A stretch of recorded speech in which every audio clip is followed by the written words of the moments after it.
Sehingga sekali lagi, kalau kita tidak mampu untuk memaksa hawa nafsu kita di dalam ketaatan, padahal pintu surga sedang dibuka, neraka ditutup, berarti itulah yang melampaui batas yang ada pada diri kita. Sehingga akhirnya disinilah kita paham, sekali lagi, saya menarik kalimat yang tadi saya sampaikan di awal. Ramadan itu bukan sekedar fikih. Ramadan itu bukan hanya sekedar momentum yang berulang. Ramadan itu bukan hanya sekedar tilawah, dan Ramadan itu bukan hanya sekedar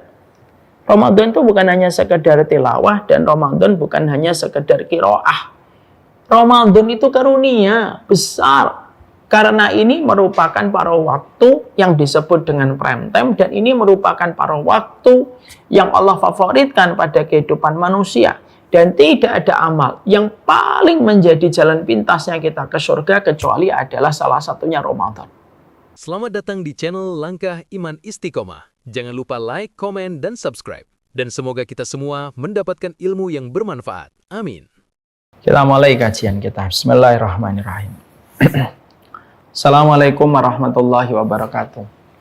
Innalhamdulillah wassalatu wassalamu ala rasulillah wa ala alihi wa sahbihi wa man tabi'ahum bi ihsan ila yaumil qiyamah.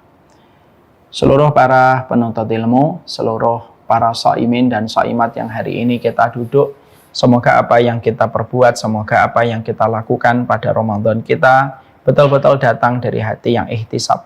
Bahwasanya memasuki kita di bulan Ramadan itu ihtisab kita cuma satu. Ihtisab kita adalah kita sangat mengharapkan betul bahwasanya kita mendapatkan rahmat. Semoga apa yang kita perbuat menjadi argo-argo pahala yang begitu berat ketika memberatkan mizan kebaikan kita pada kehidupan kelak kita di akhirat. Semoga kita memberikan kesungguhan hati kita kepada Ramadan yang Allah berikan kepada kita awal hari ini, dan semoga konsistensi kita di dalam ketaatan bukan hanya bertahan hanyalah selintas dan sepintas, tapi semoga semangat kita pada Ramadan adalah semangat yang bertahan sampai di akhir bulan Ramadan. Ramadan itu bukanlah nama bulan semata, tapi sesungguhnya Ramadan itu merupakan konsep ideal kehidupan kita. Konsep idealnya seorang mukmin itu ya Ramadan. Bangun sebelum subuh, lalu kita rela untuk lapar dan menahan dari perkara yang haram, menahan dari perkara yang halal sekalipun ketika kita sedang puasa karena Allah. Tilawah menjadi hobi kita, sedekah menjadi kebiasaan kita. Maka apa yang kita lakukan di bulan Ramadan itu sebenarnya konsep ideal seorang mukmin di dalam kehidupan. Siapapun yang membawa kehidupannya sebagaimana Ramadan ketika di bulan Syawal, ketika di bulan Dzulqa'dah, ketika di bulan Dzulhijjah, maka pada dasarnya dialah orang yang betul-betul kelak dipanggil pintu Ar-Rayyan. Sekali lagi, sesungguhnya Ramadan itu bukanlah sekedar nama bulan, tetapi Ramadan adalah konsep kehidupan ideal seorang mukmin, bagaimana dia menjalani hidupnya. Lihatlah betapa indahnya kita ketika kita di bulan Ramadan. Kita bangun jam 2, kita bangun setengah 3. Lafaz lidah kita sudah isi dengan istighfar kita kepada Allah. Kita lalu membaca tilawah. Tidak ada waktu kosong kecuali kita membuka mushaf. Lalu kita menjalankan banyak aktivitas dari ketaatan. Tilawah kita kerjakan, menahan lapar kita rasakan kenikmatannya. Lalu malamnya kita sholat maghrib. Sebelumnya kita berbuka bersama keluarga bersama. Lalu berdoa bersama. Lalu setelah itu kita menuju kepada sholat isya. Lalu setelah itu kita taraweh. Lalu setelah itu kita tilawah kembali. Lalu setelah itu kita istirahat. Malamnya kita bangun kembali. Betapa indahnya kehidupan kita ketika kita di bulan Ramadan. Inilah Ramadan. Sejatinya bukan nama sekedar bulan. Tapi Ramadan itu merupakan konsep ideal kehidupan kita di dalam menjalani peribadahan dan penghambaan kita kepada Allah.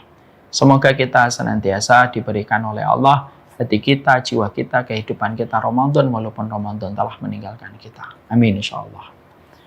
Alhamdulillah, tentunya senantiasa kita bersyukur kepada Allah atas setiap nikmat yang Allah hadirkan di dalam perjalanan kehidupan kita. Tentunya kita senantiasa menata betul kesyukuran kita, karena kehidupan kita tidak akan pernah lepas dari kesyukuran.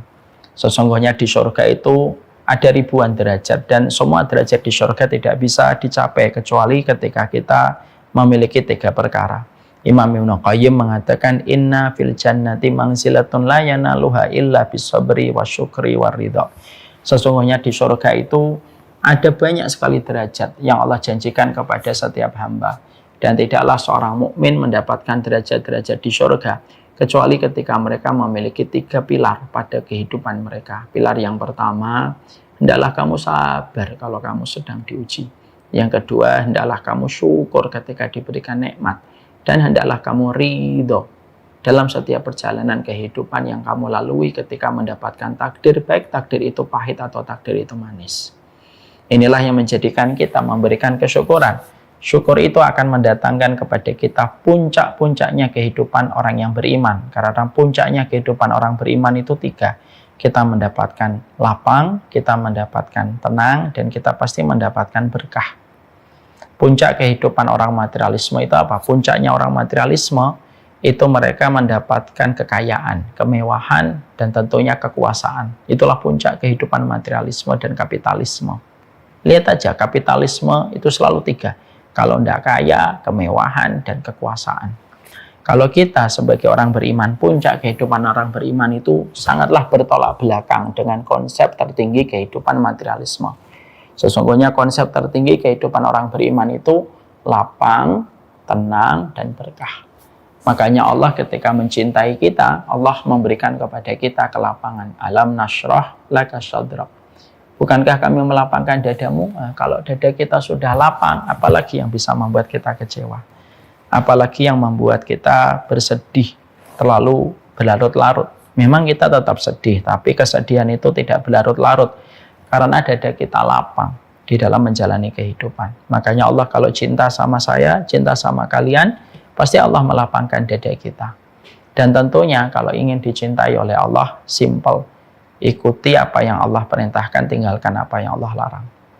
Puncak kedua yaitu adalah kita mendapatkan ketenangan. Kalau sudah tenang, apa yang membuat kita khawatir? Apa pula yang bisa membuat kita depresi dan membuat kita frustasi kalau kita tenang? Dan tenang itu hak prerogatifnya Allah yang Allah berikan kepada hamba yang Allah kehendaki. Semua orang bisa hidup, tapi tidak semua orang bisa tenang. Karena ketenangan itu hanya Allah berikan kepada mereka yang betul-betul beriman. Huwaladzi anzala sakinata fi qulubil mu'minin liyazdadu imanan ma'a imanihim walillahi junudus samawati. Panjang. Allah mengatakan Allah lah yang menurunkan ketenangan kepada setiap orang beriman. Makanya para sahabat dulu mereka itu tenang. Walaupun mereka diserang oleh pasukan yang jauh lebih besar daripada pasukan mereka, pasukan yang lebih besar itu tidak membuat mereka khawatir. Mereka tetap tenang. Makanya dalam peristiwa Khandaq ketika diserbu oleh pasukan koalisi dengan 100.000 pasukan yang datang dari berbagai macam penjuru, para sahabat takut, tapi mereka tetap tenang. Dan ketenangan mereka betul-betul memberikan kepada mereka kemenangan. Ketenangan itu hak miliknya Allah. Bisa jadi ada orang kaya, tapi belum tentu tenang. Bisa jadi ada orang dalam kondisi terkenal, tapi belum tentu tenang. Bisa jadi fulan populer, tapi belum tentu tenang. Tenang itu miliknya Allah. Dan yang ketiga, Allah memberikan kepada kita berkah. Sebagaimana doanya Nabi Isa, wa ja'alani mubarakan ainama kuntu. Ya Allah, jadikan aku berkah dimanapun aku berada. Inilah yang kita dapat. Kalau saya bersyukur, kalian bersyukur. Allah memberikan tenang, Allah memberikan lapang, Allah memberikan keberkahan. Dan itulah puncak tertinggi dalam kehidupan para nabi dan puncak tertinggi dari kehidupan para rasul. Mungkin kita dalam kehidupan ini, kita tidak boleh melewati hari kecuali ya Allah berikanlah kepada kami ketenangan, kelapangan, dan keberkahan. Amin insyaallah. Seluruh para penuntut ilmu yang hadir pada kesempatan hari ini, tentunya kita sangat memahami sekali bahwasanya hari ini kita sudah memasuki awal Ramadan. Ramadan ini tampak menyenangkan dan Ramadan ini tampak menenangkan dan memberkahkan. Kenapa? Karena Ramadan kita bersama dengan Ramadan yang serempak dan serentak antara NU dan Muhammadiyah, antara NU dan Muhammadiyah dan pemerintah dilakukan bersama. Bukankah ini merupakan sebuah anugerah besar? Kita menjalani Ramadan tanpa kita berbeda. Kita menjalani Ramadan tanpa ada debat yang panjang. Kita menjalani Ramadan tanpa ada konflik dari perbedaan yang mungkin kita temukan di grup kalau kita tidak bersama. Dan ini merupakan salah satu karunia besar Ramadan serentak yang diadakan bersama dengan pemerintah, bersama dengan masyarakat, dan serempak pula antara NU dan Muhammadiyah, itu menenangkan dan sekaligus menyenangkan. Dan kita harus paham bahwasanya Ramadan ini Allah berikan kepada kita ini merupakan sebuah karunia besar. Karena sesungguhnya ketika kita diberikan kesempatan Ramadan, tidak mungkin Allah itu memberikan kepada kita Ramadan begitu saja. Ramadan itu bukan hanya sekedar fikih. Ramadan itu bukan hanya sekedar tilawah. Ramadan itu bukan hanya sekedar seremonial yang terus berulang, silih berganti datang kepada kita setiap tahun. Bukan. Tapi sesungguhnya kita harus paham bahwasanya Ramadan yang hari ini kita peroleh, yang hari ini kita memulai, yang hari ini kita memasuki hari yang pertama, Ramadan ini merupakan karunia besar dan ini merupakan anugerah besar yang Allah berikan kepada kita. Kenapa saya memulai prolog ini pada Ramadan ini dengan sebuah kata karunia dan anugerah? Karena banyak orang ketika mereka memasuki Ramadan merasa bahwasanya Ramadan itu bukan karunia. Banyak di antara kaum masyarakat itu merasa bahwasanya Ramadan itu bukan anugerah. Padahal sejatinya Ramadan itu merupakan karunia dan Ramadan itu merupakan anugerah besar yang Allah berikan kepada kehidupan seorang mukmin ketika orang mukmin itu betul-betul paham betapa besarnya kebaikan dan betapa besarnya keagungan yang dimiliki pada Ramadan ketika kita menyadarinya. Orang itu cenderung meremehkan karena tidak tahu. Orang itu akan condong ketika mengagungkan ketika dia tahu dan ketika dia paham. Maka sesungguhnya kita paham Ramadan itu merupakan perkara besar. Karena sesungguhnya kita harus mengerti bahwasanya Ramadan itu merupakan salah satu di antara bulan prime time yang sangat dicintai dan difavoritkan oleh Allah. Para ulama terdahulu mengatakan tidak setiap waktu memiliki kedudukan dan tidak setiap menit memiliki kesamaan. Dan tidak setiap bulan itu memiliki keutamaan yang sama. Karena ternyata sesungguhnya waktu itu berbeda-beda dan tidak sama. Makanya ketika kita istighfar jam 3 pagi itu tidak sama dengan istighfar kita jam 1 siang. Kenapa? Istighfarmu jam 3 pagi itu pada saat ketika Allah turun ke langit dunia. Dan Allah memberikan janji yang sangat manis untuk mengampuni setiap orang yang meminta ampunan pada sepertiga malam. Kita istighfar jam 1 siang tetap memiliki keutamaan. Tapi keutamaan istighfar jam 1 siang tidak sama dengan keutamaan istighfar jam 3 malam. Untuk menunjukkan kepada kita bahwasanya setiap waktu itu memiliki kedudukan dan posisi yang berbeda-beda. Kita tentunya paham bahwasanya kayak negara tercinta Republik Indonesia, tidak setiap bulan memiliki histori untuk negara kita tercinta.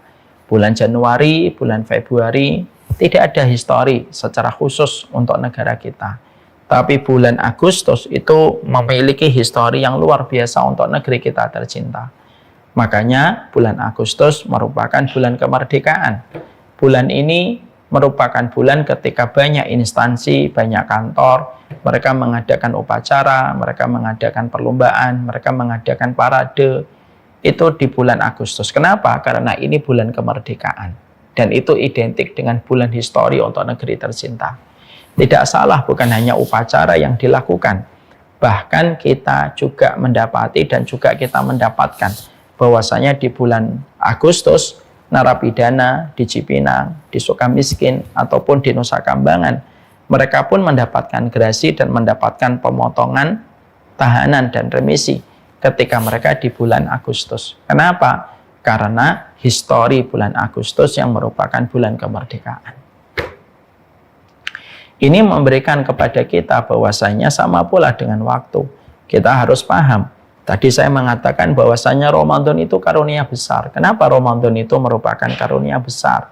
Karena sesungguhnya Ramadan itu merupakan salah satu prime time yang besar yang Allah berikan kepada kita, di mana ketaatan yang kita lakukan di waktu prime time tidak akan sama dengan ketaatan yang kita lakukan di luar waktu prime time. Waktu prime time itu ada berapa, Ustadz, dalam kehidupan kita sepanjang 1 tahun yang kita lewati sebagai seorang hamba? Para ulama itu lalu menerangkan kepada kita ada 3 waktu yang disebut dengan waktu prime time. Ada 3. Yang pertama, yaitu adalah bulan Dzulhijjah, terutama 10 hari yang pertama. Yang kedua adalah bulan Muharram, terutama 10 hari yang pertama. Dan Ramadan, terutama pada 10 hari yang terakhir. Ini merupakan waktu prime time yang luar biasa. Bulan Dzulhijjah identik dengan bulannya Nabi Ibrahim dan Ismail. Bulan Muharram ini bulan kemerdekaan Nabi Musa ketika tirani paling besar yang menghadapinya, mendoliminya, yang bernama Firaun ditenggelamkan. Dan yang ketiga bulan Ramadan. Ketika kita memahami 3 prime time yang luar biasa ini, pertanyaan kita, mana yang paling utama dan menjadi trending nomor 1 di antara 3 keutamaan ini? Para ulama lalu berkata, hampir sebagian besar mengatakan yang paling utama adalah waktu prime time di antara yang trending di antara 3 itu terletak kepada 10 hari terakhir di bulan Ramadan, terutama bulan Ramadan secara keseluruhan. Itulah trending nomor 1 di antara yang paling utama. Nomor 1-nya. Di mana ketika kita bertransaksi, melakukan ketaatan, karena kita ini kan pedagang. Amal ketaatan kita itu merupakan barang dagangan kita. Allah itu pembelinya dan alat tukarnya adalah surga seluas langit dan bumi. Setiap transaksi ketaatan yang dilakukan di bulan Ramadan memiliki nilai yang sangat besar yang tidak akan sama ketika kita melakukan ketaatan itu di luar waktu prime time dan di luar bulan Ramadan. Dan Ramadan itu menempati trending nomor 1. Waktu yang paling Allah cintai dan waktu yang paling Allah favoritkan bagi manusia untuk beramal, di mana pada waktu Ramadan Allah memberikan kepada kita sesuatu yang tidak pernah Allah berikan di bulan-bulan yang lain. Makanya tidak salah kalau Imam Ibnu Qayyim lalu mengatakan di dalam kitabnya Zadul Ma'ad. Beliau mengatakan di dalam kitab Zadul Ma'ad, kalaulah manusia mereka berada di dalam kubur, lalu mereka diberikan kesempatan untuk bangun dari tidurnya dan dihidupkan kembali. Sesungguhnya para penghuni kubur itu tidak ingin dibangkitkan di sembarang waktu. Kalau mereka bisa memilih, mereka pasti memilih bulan Ramadan untuk dibangkitkan dari kubur mereka. Kenapa? Saking begitu dahsyatnya Ramadan itu mereka ketahui dapatnya dan dampaknya dalam kehidupan barzah mereka yang menjadikan akhirnya para penghuni kubur pun memilih Ramadan kalaupun mereka diberikan kesempatan untuk bangkit kembali. Kenapa? Saking dahsyatnya Ramadan ketika Allah berikan kesempatan kepada kita memasukinya hingga nanti akhir Ramadan kalau Allah mengizinkan. Maka inilah yang disebut dengan trending nomor 1. Kenapa? Di antara 3 prime time ini yang paling trending itu adalah Ramadan. Sebagian ulama mengatakan karena setidaknya ada 2 pertimbangan. Yang pertama, yaitu karena sesungguhnya Ramadan itu memberikan kepada kita support ketaatan yang tidak pernah kita dapatkan di luar bulan Ramadan sekalipun. Walaupun di bulan Dzulhijjah dan di bulan Muharram sekalipun. Apa 3 support ketaatan yang Allah janjikan kepada manusia di bulan Ramadan yang Allah tidak berikan kepada bulan yang lainnya? Bahkan tidak Allah berikan di bulan Dzulhijjah dan Allah tidak berikan kepada bulan Muharram. Apa 3 support ketaatan itu, Ustaz? Para ulama mengatakan yang pertama, karena pintunya surga itu dibuka, pintu neraka itu ditutup, dan setan itu dibelenggu. Maka ini merupakan support ketaatan yang sangat teramat istimewa karena Allah berikan sekaligus hanya ketika di bulan Ramadan. Bulan Dzulhijjah, bulan yang utama, tapi 3 support ketaatan itu Allah tidak berikan di bulan Dzulhijjah. Bulan Muharram itu bulan yang mulia, betul, bulan yang sangat mulia. Tapi Allah tidak berikan 3 support ketaatan itu di bulan Muharram. Allah hanya berikan 3 support ketaatan yang tadi saya sebutkan. Dibukanya pintu surga, ditutupnya pintu neraka, dibelenggunya setan itu hanya di bulan Ramadan. Makanya tidak mengherankan kalau kita menjumpai bagaimana aroma ketaatan itu sangat terasa dalam kehidupan manusia ketika Ramadan itu datang. Makanya persiapan orang ketika menyambut Ramadan itu tidak akan sama dengan persiapan orang menyambut Dzulhijjah dan Muharram. Kenapa? Ya bagaimanapun persiapan hamba yang beriman menyambut Ramadan itu lebih istimewa daripada menyambut persiapan Dzulhijjah dan Muharram. Kenapa? Pintu surga dibuka, neraka ditutup, dan setan itu betul-betul dibelenggu. Ya? Makanya akhirnya kita menjumpai bagaimana kerasa sekali. Ya. Bagaimana masjid mereka ngecat kembali dindingnya, membersihkan membersihkan karpetnya gitu. Kita juga jumpai bagaimana orang itu langsung terasa ketaatan. Televisi ketika bulan Ramadan berbeda sekali dengan acara TV sebelum Ramadan. Dan kita mendapati sampai orang bermaksiat pun ketika pas Ramadan pun mereka bermaksiatnya pun malu ketika bermaksiat di bulan Ramadan. Kenapa? Sangat terasa sekali semua ketaatan ini.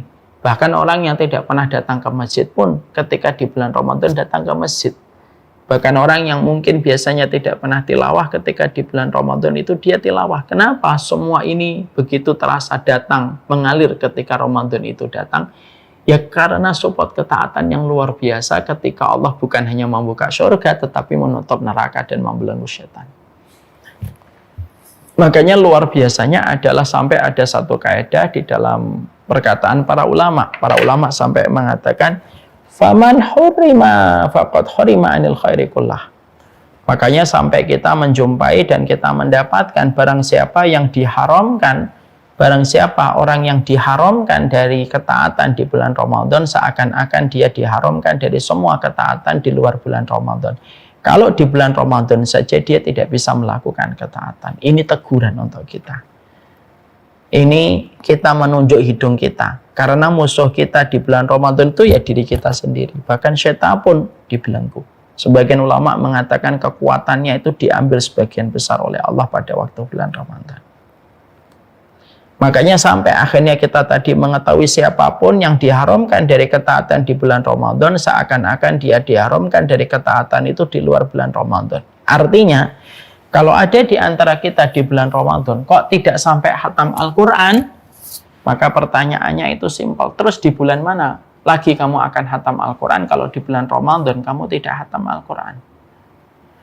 Kalau ada orang di bulan Ramadan, kok dia tidak istiqomah ketika dia mengikuti tarawih, yang mana notabene sholat tahajud di bulan Ramadan itu namanya adalah tarawih, dan kamu tidak istiqomah dan konsisten untuk tarawih di bulan Ramadan, terus di bulan mana lagi kamu akan istiqomah untuk melakukan tarawih kalau di bulan Ramadan saja kamu tidak istiqomah di dalam melakukan tarawih? Kalau ada orang di bulan Ramadan kok tidak dermawan dan masih pelit, padahal di bulan Ramadan pintu surga dibuka, neraka ditutup, dan kamu tidak istiqamah di dalam kedermawanan, terus di bulan mana lagi kamu akan dermawan kalau di bulan Ramadan saja kamu tidak dermawan?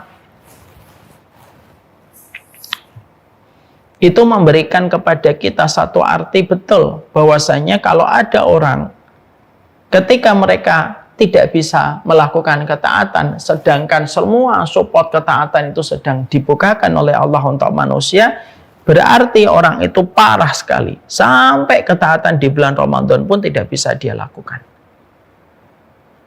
Ibaratnya kalau ada orang ketika sholat di depan Ka'bah, kok dia tidak mampu khusyuk dan tidak mampu meneteskan air mata, padahal dia sholat di depan Ka'bah, kok dia tidak mampu khusyuk dan tidak mampu meneteskan air mata, maka para ulama mengatakan kalau kamu sholat di depan Ka'bah,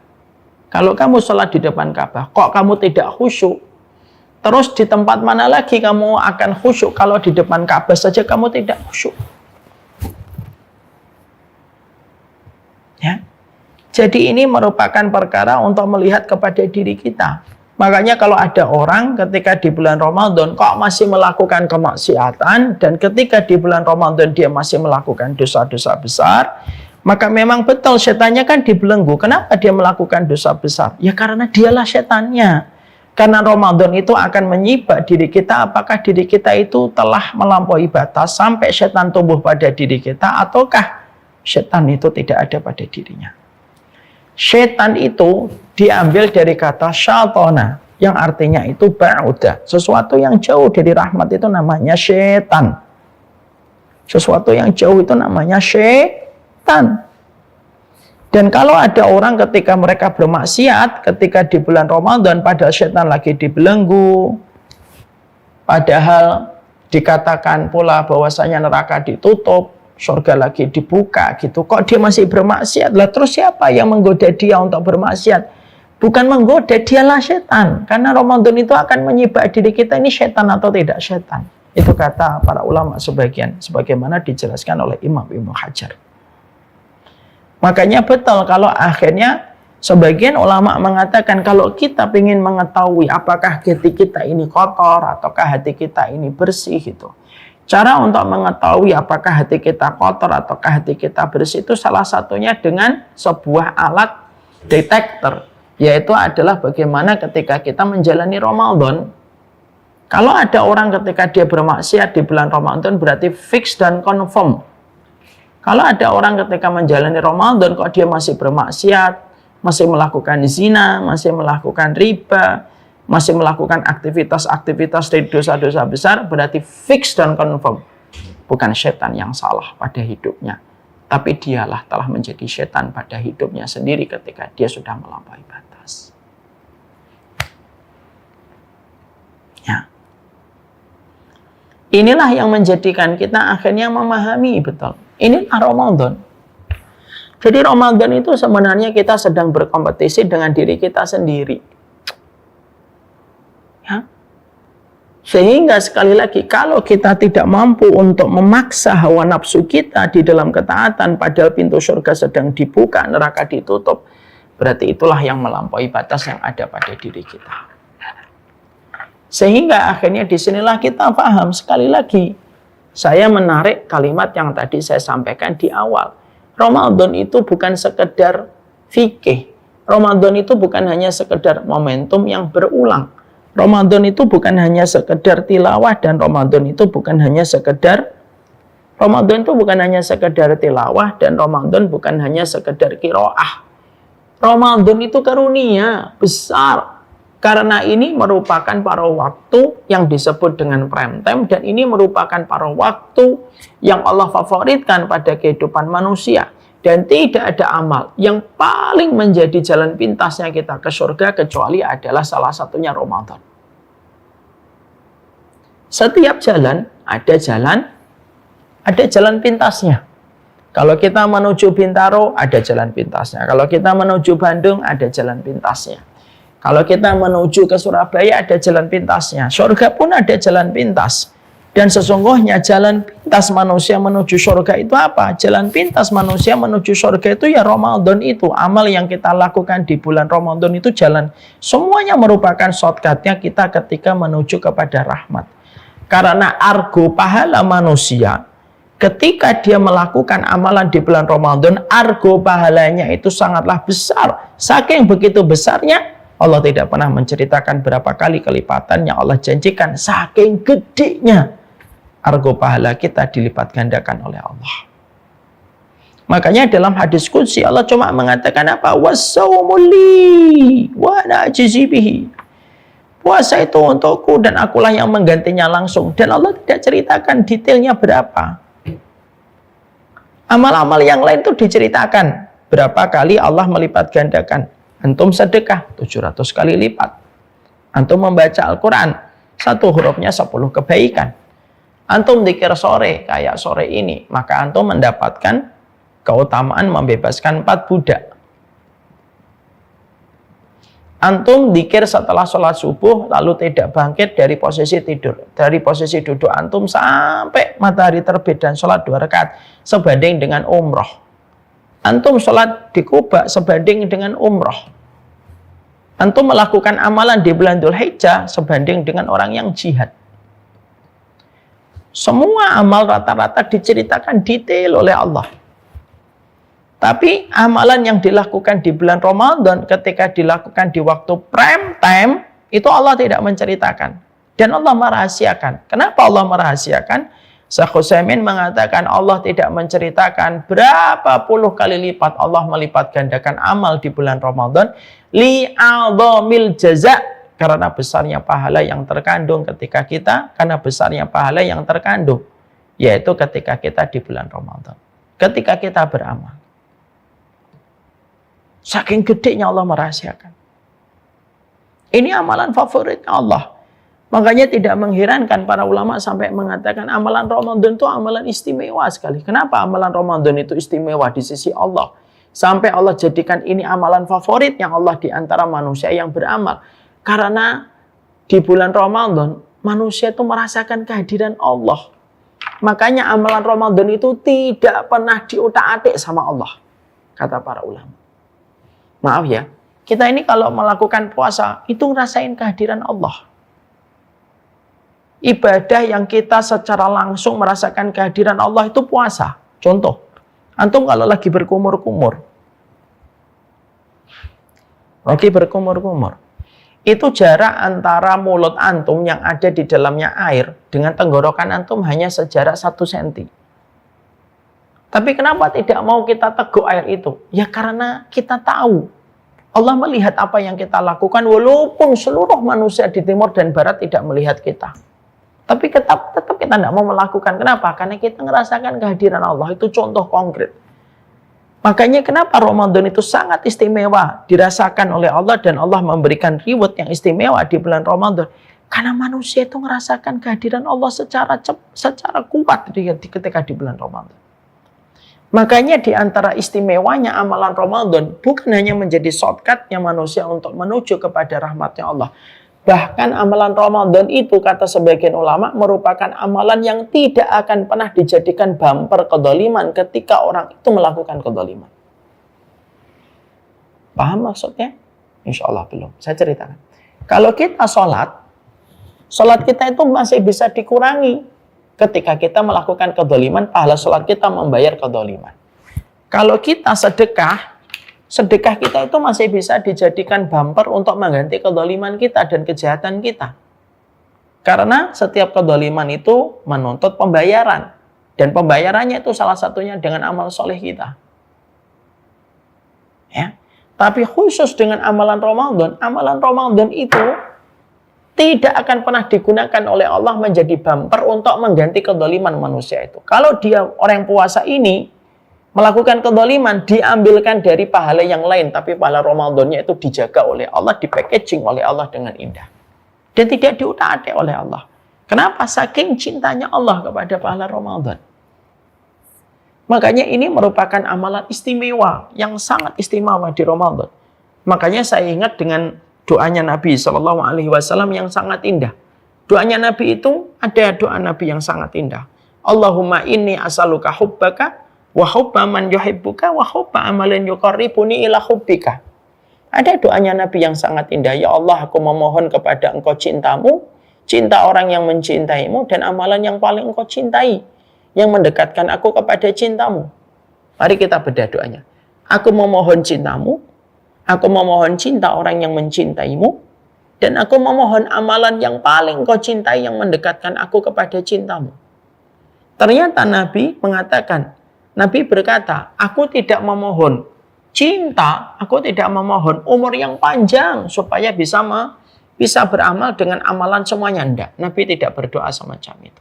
Nabi berdoanya, berikan kepadaku amal yang paling kau cintai supaya aku bisa mengerjakan, supaya aku secara cepat bisa menjemput amalan, supaya aku bisa cepat untuk menjemput cintamu. Jadi ternyata Nabi itu memohon amalan yang paling dicintai oleh Allah supaya beliau mampu mengerjakan. Dan apa di antara amalan yang paling dicintai oleh Allah? Amalan yang dicintai oleh Allah itu Ramadan. Semua ibadah dicintai oleh Allah, tapi tidak semua ibadah difavoritkan oleh Allah. Semua ibadah itu dicintai oleh Allah. Mana dalilnya? Ibadah itu ismun jami'un lima yuhibbuhullahu wa yardah. Yang namanya ibadah itu segala nama yang mencakup dari seluruh perkara yang dicintai oleh Allah. Maka itu namanya ibadah. Ya. Ibadah itu segala nama yang mencakup dari seluruh perkara yang Allah cintai dan Allah ridhoi. Itu ibadah. Itu nama dari ibadah. Berarti semua ibadah dicintai oleh Allah? Iya. Tapi apakah semua ibadah itu difavoritkan oleh Allah? Tidak. Tidak semua amalan itu hubba amalin. Menjadi amalan yang paling dicintai oleh Allah. Tidak. Karena sebagaimana ketika kita membaca Al-Quran. Ketika kita membaca Al-Quran, maka sesungguhnya membaca Al-Baqarah tidak sama dengan membaca Al-Ma'idah. Membaca Ali Imran tidak sama dengan membaca Ar-Ra'du. Membaca Al-Ikhlas tidak sama dengan membaca An-Naba. Kenapa? Surat-surat pertama yang saya sebutkan, Al-Baqarah, Ali Imran, Al-Ikhlas, itu lebih utama daripada surat-surat kedua yang saya jadikan pembandingnya. Kenapa? Karena semua firman-Nya Allah, tapi tidak semuanya memiliki kedudukan yang utama dan memiliki kedudukan khusus di sisi Allah. Sama, semua ibadah itu dicintai oleh Allah. Kalau dia ibadah, itu dicintai oleh Allah. Tapi tidak semuanya merupakan ibadah yang difavoritkan oleh Allah. Dan mari kita sadar, Ramadan itu amalan yang Allah favoritkan dari kita. Yang mana kalau kita beramal ketika kita beramal pada bulan ini, maka kalau kita beramal, itu argo kita menjemput rahmat itu dahsyat yang luar biasa. Argonya cepat. Dan inilah jalan pintas ke surga. Sebagaimana yang diterangkan Ibnu Qudamah. Salah satu amal la tuzanu bihil mizan. Ada 3 amal yang hampir tidak bisa ditimbang di dalam mizannya Allah. Ketika diletakkan amal tersebut di atas mizan. Apa 3 amal yang hampir meretakkan mizan? Yang hampir merusak mizan? Padahal mizan itu gede, Bapak dan Ibu. Mizan itu kalau dunia diletakkan di mizan, mizan itu lebih gede daripada dunia. Tapi ada 3 amal, yang 3 amal ini kalau diletakkan mizan ini hampir tidak kuat. Sebagaimana timbangan bayi ketika menimbang laki-laki dewasa. Timbangan bayinya hampir tidak kuat. Atau mungkin rusak sebelum ditimbang secara maksimal. Apa 3 amal itu? Sabar. Yang kedua, memaafkan ketika kita terdolimi. Yang ketiga, amalan Ramadan. Ini amalan besar. Makanya Ramadan itu dia mahal di mata orang yang tepat dan Ramadan itu murah di mata orang yang tidak tepat. Orang yang jatuh cinta kepada surga tidak mungkin dia tidak jatuh cinta kepada Ramadan. Kenapa? Karena Ramadan dan surga itu satu paket. Tidak bisa dipisah, Ramadan dan surga itu tidak bisa dipisah. Makanya Ramadan itu kabar gembira bagi yang mereka yang taat karena Ramadan itu menjemput rahmat dan Ramadan itu kabar gembira bagi mereka yang bermaksiat. Kenapa? Karena dia mendapatkan ampunan kalau dia bersungguh-sungguh ketika memasuki Ramadan. Ya. Jadi Ramadan itu luar biasa yang Allah janjikan dalam kehidupan manusia. Makanya Ramadan itu mahal di mata orang yang tepat, tapi Ramadan itu murah di mata orang yang tidak tepat. Saya ambilkan analogi dan analogi ini sudah sering saya sampaikan dalam banyak kesempatan. Saya misalkan pulang ke rumah, saya menemukan jam dari bapak saya. Jam ini ternyata saya temukan di lemari bapak saya, ternyata jamnya adalah jamnya kakek saya. Ada tulisan dari bapak saya, jam tercinta dari bapak terkasih, berarti dari kakek saya. Misalkan kakek saya hidupnya 1910 sampai 1970. 60 tahun beliau hidup. Ketika saya menemukan jam itu, saya ingin tahu berapa harga jam ini menurut orang yang ada di luar rumah. Pasti orang memberikan harga beda-beda. Ketika saya ketemu tukang loak akan mengatakan, nah ini 100.000 nih, plus kerupuk 2 bungkus. Ya 100.000. Saya tanya sama bapak-bapaknya ngeliatin, wah ini 200.000. 200.000. Saya ketemu sama tukang jam di pasar, tukang jam ngeliatin, wah ini mah jam kuno ini lumayan nih, 500.000. Mentok 500.000. Lalu saya penasaran, saya ketik dong kolektor jam, history, vintage gitu, yang paham tentang history. Keluar nama seseorang, saya temui, Pak, kira-kira jam ini harganya berapa Pak? Dilihatin, wah ini jam lama ini. Ini cara ngelihatnya pun beda, pakai alat. Mungkin diciumin untuk melihat sensasi bau sejarahnya gitu. Lalu dia berkata ini jam 1947 ini. Dibuatnya 2 tahun setelah Indonesia merdeka. Dicoba, masih hidup nggak Mas? Coba aja, dimasukkan itu batu. Ternyata masih hidup, Pak. Dia langsung mengatakan masih hidup nih. Saya kasih harga 500 juta. Kenapa dia bisa menghargai 500 juta? Karena barang kita itu mahal di mata orang yang tepat dan barang kita murah di mata orang yang tidak tepat. Contoh ini sering sekali dipakai oleh para psikolog. Para psikolog itu mereka sering berkata, Tempatkanlah dirimu di mata orang yang mampu menghargaimu dan jangan tempatkan dirimu di mata orang yang tidak menghargai dirimu. Sama ini. Ini kalau kita tarik benangnya itu sama dengan bulan Ramadan. Sesungguhnya di bulan Ramadan itu sama. Ramadan itu mahal di mata orang yang mencintai surga. Tapi Ramadan itu murah di mata orang yang tidak menetapkan surga menjadi goal hidupnya di akhir kehidupan akhirat. Maka pastikan bahwasanya mata kita itu melihat tepat kepada Ramadan itu sendiri. Ini Ramadan loh. Nggak main-main Ramadan itu. Kita mulai Ramadan kita dengan kita menggugah hati kita, memberikan kesadaran penuh. Kamu ini harus sadar secara penuh, hadir secara utuh. Ramadan itu mahal harganya. Bukan sesuatu yang murah. Kamu dipilih oleh Allah dan saya dipilih oleh Allah untuk hidup sampai Ramadan tahun ini bukan dipilih secara random. Kita dipilih oleh Allah itu pasti karena urusan besar. Ya, dan Allah memberikan Ramadan kita itu bukan hanya sekedar hanya diberi aja. Tidak mungkin Allah memilih kita secara random. Umar minta kasih Ramadan, yang itu kasih Ramadannya itu jangan. Tidak mungkin Allah milih kayak gitu.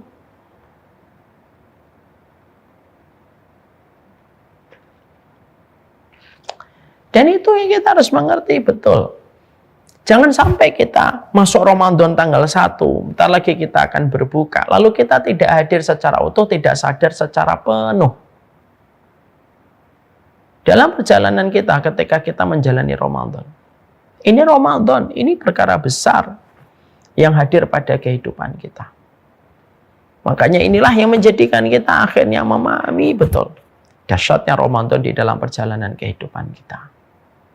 Makanya saya sampaikan, yang kedua yang kita harus pahami, Ramadan itu apa? Ramadan itu salah satu di antara sedikitnya amal yang menandingi orang yang berjihad. Sebagaimana dalam satu riwayat yang sahih, ada 2 orang yang datang dari Yaman bersahabat. 2 orang ini kemana-mana bareng, sampai akhirnya ada panggilan jihad. Yang ini meninggal dunia di dalam jihad, yang ini meninggal 1 tahun setelah yang mati syahid, temannya yang mati syahid. Ketika setelah 1 tahun dia meninggal juga. Dua-duanya sudah meninggal dunia. Ketika dua-duanya sudah meninggal dunia,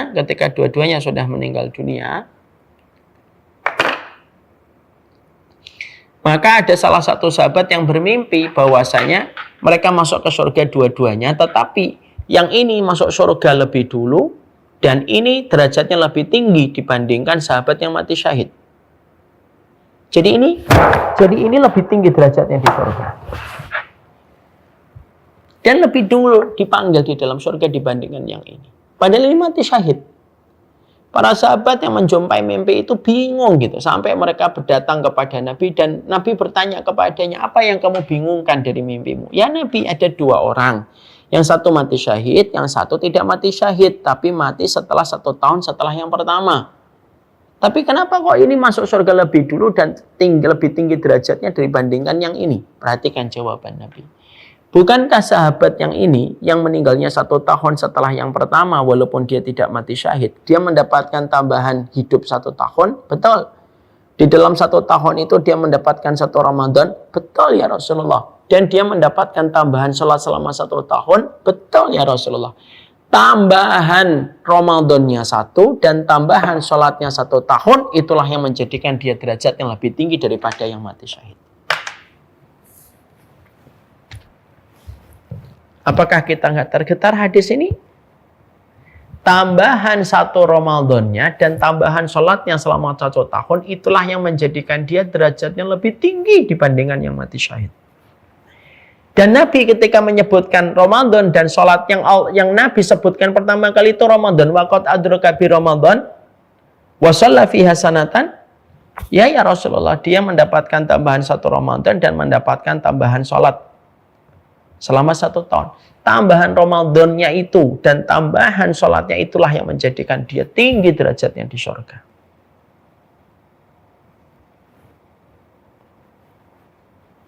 Coba. Kita harus mengerti itu. Jadi ternyata Ramadan itu sedahsyat itu. Makanya pertemuan kita hari ini saya tidak panjang-panjang menyampaikan. Saya cuma ingin untuk kita buka kesadaran kita. Ini Ramadan, ini karunia, ini anugerah. Ini bukan hanya sekedar fikih. Ini bukan hanya sekedar tilawah. Ini bukan hanya sekedar kita tarawih. Ini anugerah besar yang Allah berikan kepada kita. Dan Ramadan itu mahal di mata orang yang tepat. Dan Ramadan itu murah di mata orang yang tidak tepat. Semoga kita memahami dahsyatnya Ramadan. Inilah yang menjadikan kita lebih produktif dalam Ramadan.